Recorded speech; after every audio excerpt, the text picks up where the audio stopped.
Welcome back to FM Storey as we're about to embark on Season 6 of our save where we try to end the dominance of Celtic and Rangers in Scottish football.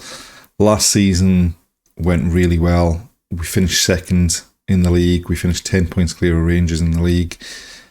We won the Scottish Cup as well. So we've now won the Scottish League Cup twice. We've won the Scottish Cup once. And we've managed to split Rangers and Celtic in the league as well.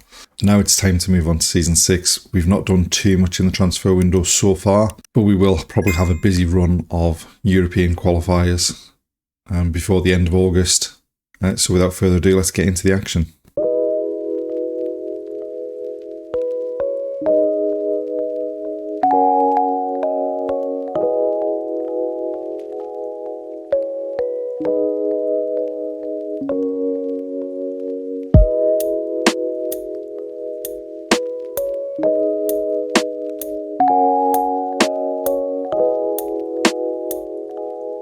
So, first of all, before we get into everything, we'll look at the transfers we've done, which is basically nothing. The league season is starting earlier this season than in previous seasons, but the only outgoing was Patrick Cameron for 11.5k to Dunfermline. And then the only incomings, we'd already mentioned the incoming of Danny Smith from Gibraltar at the end of the January transfer window. He's just turned 18, so he's just arrived. And then we picked up a player on a free transfer from PSG. We signed Bradley Barcola just to give us more depth in the wide positions. He can also play through the middle if we need to. So far, they're the only transfers we've made. There is a transfer set up for January. On the 1st of January, O is leaving to go back to Korea to Jeonbuk. We've got up to 10 million with the add-ons for someone whose contract expires less than 6 months after that transfer goes through. So I think it's a pretty good deal. On paper, he's our best centre forward, but he's struggled to get in the team. He's not done anything when he has got in the team. So it felt the right move to make a change there. We have already played a couple of games, competitive games. We played the second qualifying round of the Champions League against Brøndby, and both teams won the away legs 2-1. We didn't get off to the best of start in Denmark, but we were 1-1 pretty quickly after they'd scored their opener. And then Jose Rocha picked up a winner late on for us. And then we took the lead just before half-time and everything looked plain sailing. They pulled a goal back just before the hour and then got a very, very late goal to go ahead on the night and level it on aggregate. It went to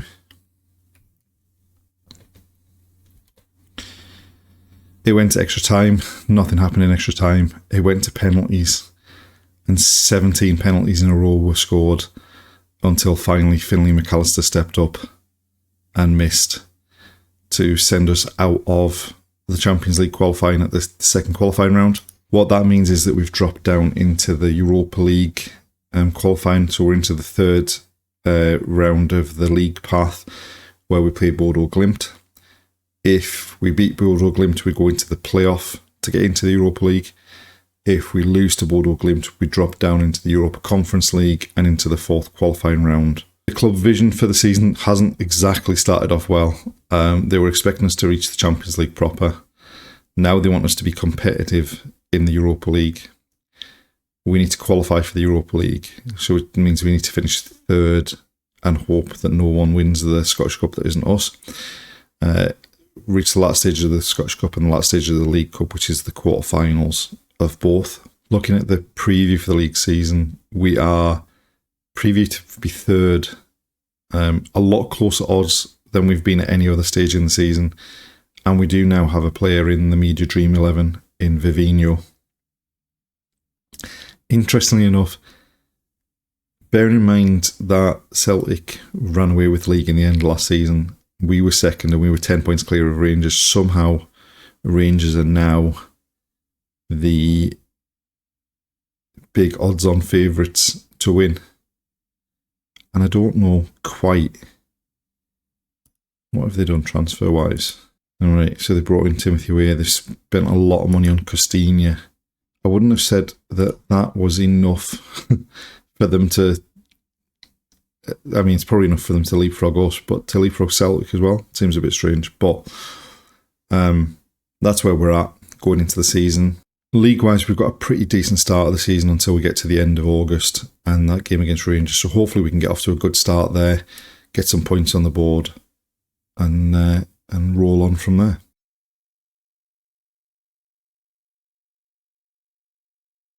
And as you can see, we're approaching the end of August and we've got a pretty big game coming up against Fenerbahce. The season has started pretty well. Obviously, we'd already been knocked out of the Champions League qualifying on penalties by Brøndby, starting with the Europa League qualifiers. We were drawn against Bodo Glimt in the third qualifying round. We won the first leg away from home 2-0 and did a professional job in the second leg to win 1-0, see us through 3-0 on aggregate. And then the draw for the playoff round, and I don't understand the draw. When you went into the draw, there were seeded teams and unseeded teams, and yet both ourselves and Fenerbahce were seeded teams, and we got drawn against each other. So I'm not sure what all of that was about. But we had the home leg against Fenerbahce. We didn't get off to the best start, but we grew into the game as it went on. Amane Romeo was outstanding, ended up getting the winner 6 minutes from time. So it means that we go into the second leg away from home with a 1-goal advantage. If we manage to make it through this tie, then we qualify for the Europa League. If we get knocked out by Fenerbahce, then we drop down into the Conference League. Domestically, in the second round of the Scottish League Cup, we were drawn away at Inverness, and we basically blew them away. Came away with a really, really good 7-1 victory. And that was the first time everything had really clicked for the season so far. Babadi and Asadi were outstanding. Shimahira getting the start up front, putting a really good performance. What it means is that we've been drawn against Celtic in the quarter-final, which the board expectation is just to make it to the quarter-final, so anything from that game is a bonus.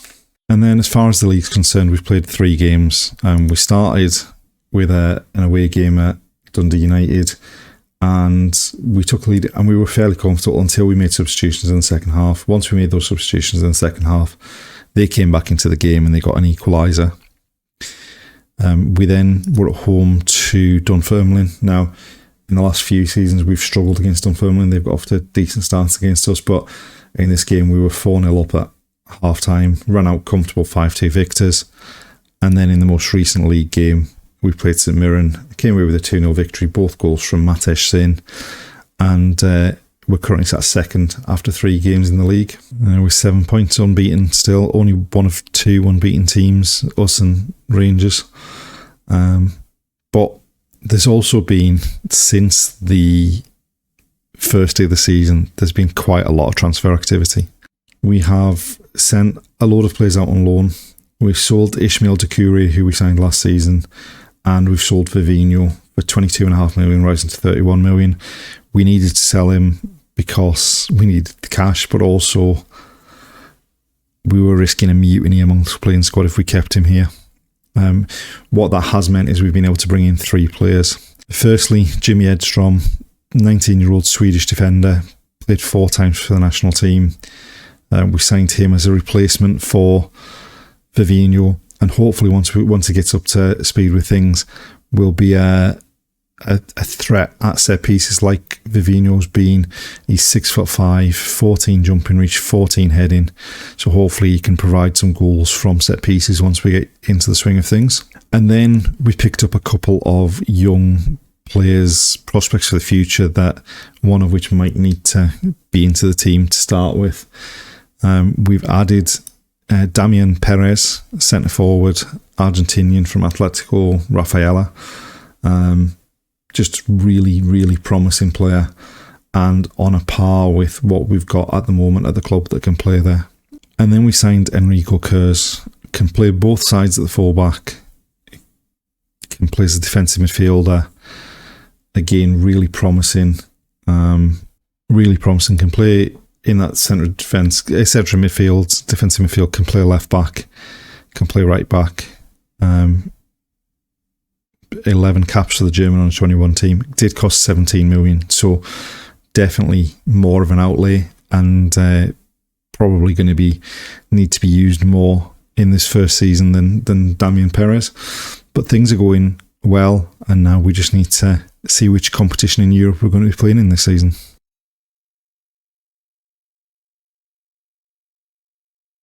So this is the side we've picked for the second leg.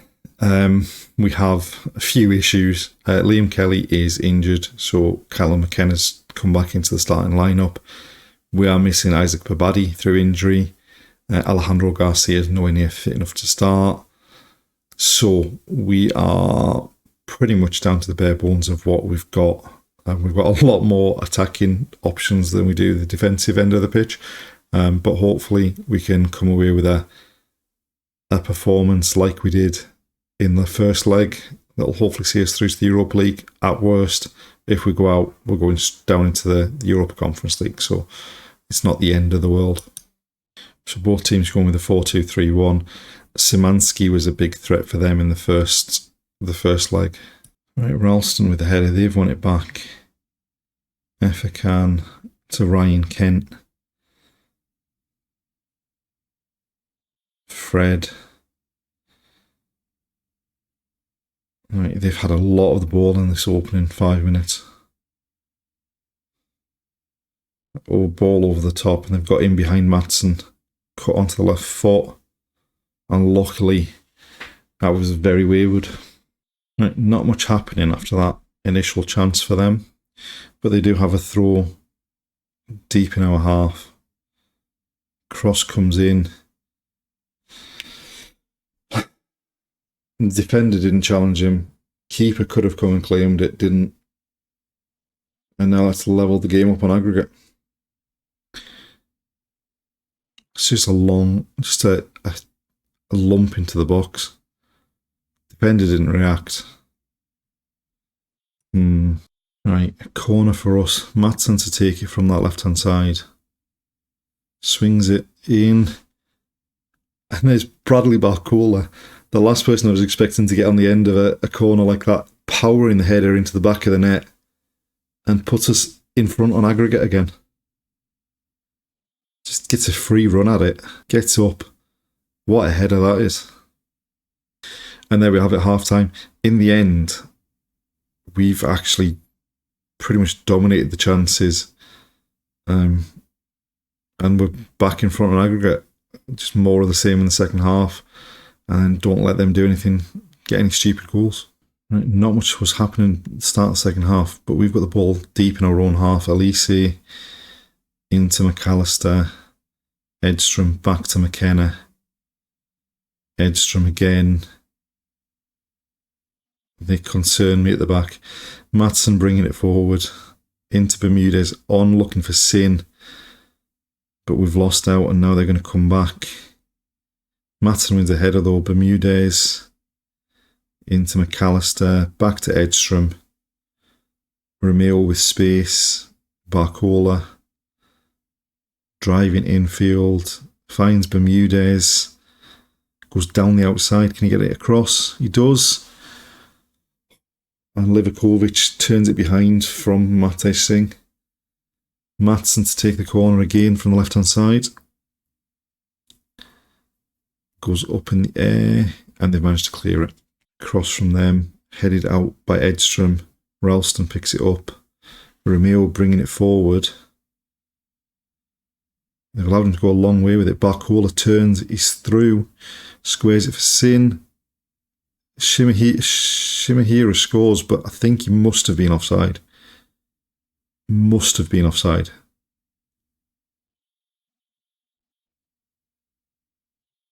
Yeah. It was actually really well played from us. Deep in our own half, got it forward. Barcola into Sin, but he just made the run a touch too early. Right, Ralston with a throw. Sin, infield to Leon King.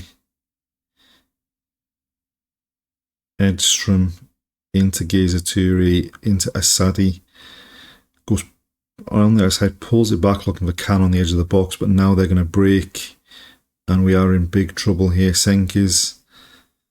Oh, well, thankfully Elise steps in, gets the ball.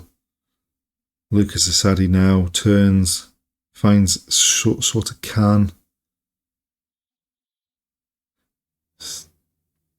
back to Ralston.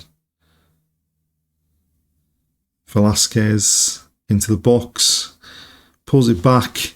Simple tap in for Shimahira. We're 2-1 up on the night. 2 goals up on aggregate with 10 minutes left. Surely we've made it through to the Europa League now. Ralston did well. Out to Velasquez. Goes past his man. Gets to the byline. Pulls it back. And just a simple tap in for Shimahira. Right, approaching injury time. They've not had a chance since we've gone 2 goals up on aggregate.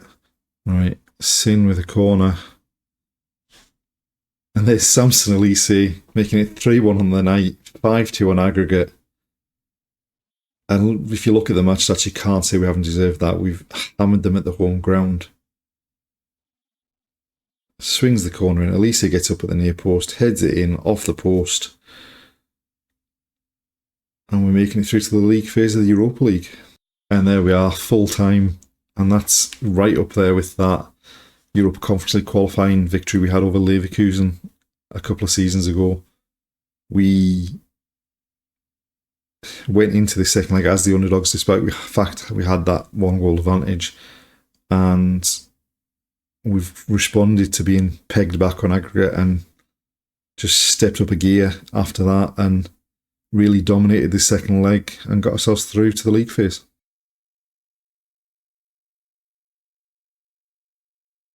We've made it to the middle of September and we've got a big trip to Dortmund coming up in the Europa League. We had, after the Fenerbahce game, we had a pretty decent run of games, a couple of really bad performances, but mostly pretty decent. We did have the end of the transfer window. We didn't actually do any business in or out. We did turn down a ridiculously low offer for Sota Khan from Man City. It's such a bad offer that it looks like you would swear that the money had run out. But in terms of the games since the Fenerbahce game, we started with a 5-0 victory at home against Livingston. Really just put them to the sword. Shimahira and then Turnbull coming off the bench with a couple of goals himself as well. And then we ended August with an away game at Ibrox. And we did so well considering Samson Elise got himself sent off for 2 stupid yellow cards inside the first half hour. We managed to hold out until they got a penalty. They went 2-0 up. We did get a goal back in injury time, but it was too late to get back into the game. But we followed that up with a game against Hearts that we won 3-0 at home. Really comfortable. They only had 1 shot in the whole game. Just a really decent performance. And then the first game in the Europa League phase at home to Bournemouth. We got off to a decent start with an early goal from an unlikely goal scorer in Anthony Ralston. They equalised. And then it was a bit cat and mouse the rest of the game. There wasn't many chances. We did get a goal in the second half from Hugo Ekitike that had to go to VAR because it did look like he was offside, but it got given. And we ended up with a victory in our first Europa League phase game. And then the most recent game, we did rotate the team slightly just because we've had a lot of games and obviously we've got some important games coming up that we need to rest players for. And we stunk the place out in the first half. Absolutely dreadful. Second half we were better. We got it back to 3-2. And then our goalkeeper went walkabout for their 4th goal. As you can see, long ball forward, he comes for it. Just picks their player out perfectly. And then when the shot comes in, as soon as the shot's taken, he stops. Rather than trying to get back, he decides he wants to stop. We did then manage to get another goal in injury time. But like with the Rangers game, it was just a bit too little too late. So what that means as far as the league is concerned is we are currently sat in 3rd position in the league. We've got exactly the same record as Hibs, except we've scored a lot more goals. Shimahira has been outstanding this season. He's top goal scorer, double the number of goals that anyone else has got. Rangers have completely unbeaten this season, 6 points clear already of Celtic, who they've already beaten in the league this season. So looking at it, it may be that the aim is to finish third again. But we're obviously in the Europa League. We got a really decent start against Bournemouth, and now we've got Dortmund away, who drew in their first game, which was a home game for them as well, against Rangers. So we should be in a reasonably decent, with a decent chance of getting something from the game. But it's a big step up from the league games we play to playing against the likes of Dortmund.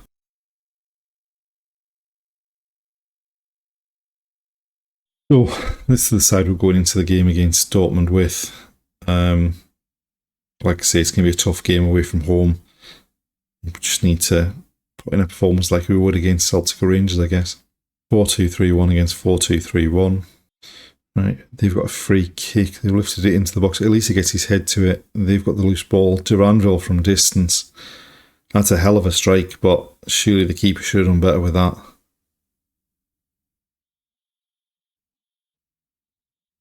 Right, so Duranville lifts it in. Elise gets his head to it. Martel nods it down. Duranville takes a shot. And either that's taken a deflection or the keeper's just dived past it. Right, so they're playing out from the back. Schlotterback out to Rother. Duranville infield, but Romeo picks it off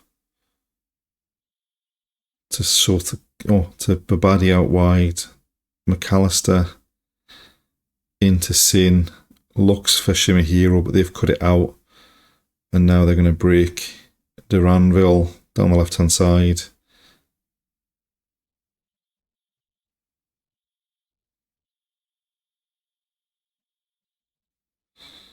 Right, we're not really putting them under much pressure here when they've got the ball. Duranville again down the left-hand side. Back onto his right foot. And then Duranville's in the box again. And that was far too easy for them.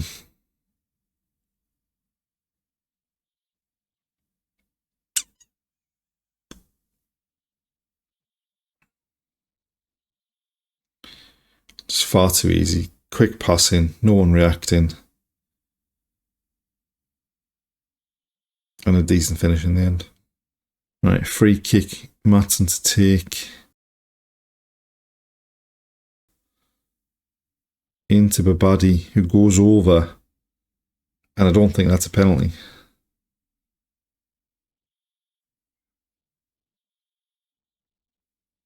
They've given it though. Right. So Babadi is going to step up to take it. Puts it in the bottom corner.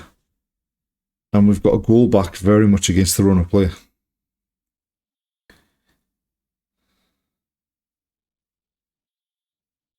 Just drills it into the side netting. A lovely penalty. Right, they're building from the back again. Duranville in acres of space again.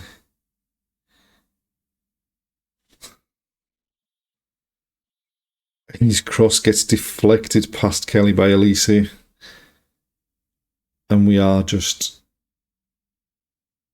giving them far too much space. I think we need to change the formation up a bit. But Duranville just goes down the outside.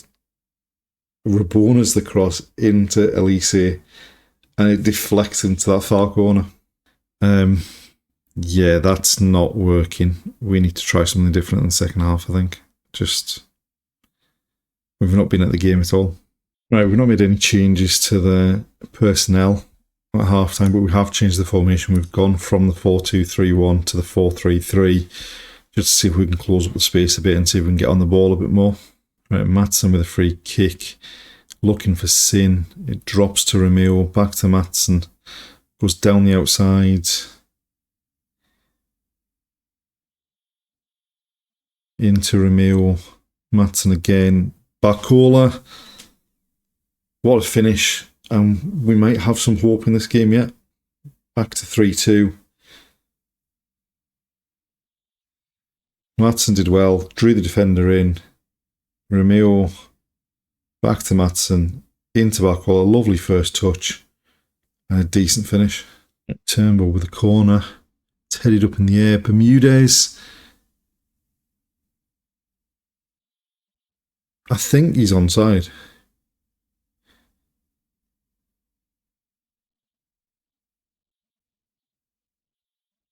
No, he wasn't. It'll be interesting to see that one back. So the corner comes in, headed up in the air. Now he's right in front of the keeper. They drop deep as the shot comes in. Right, so they're playing out from the back. Sin into Can. Oh, we've hit the woodwork.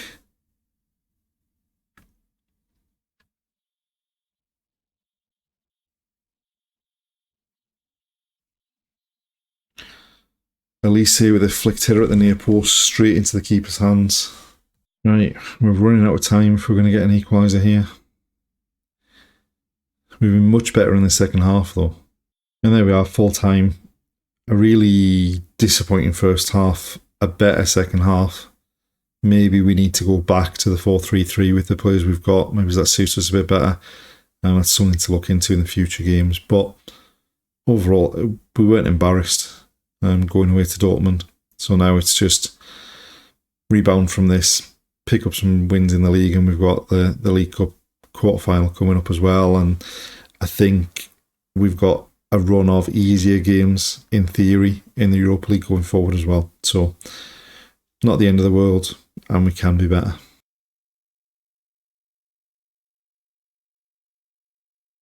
And there we are, the end of another episode. Season 6 has started reasonably well. We've had a few dodgy moments, but more good moments than dodgy. Hopefully we can just find a way to put that game against Dortmund behind us.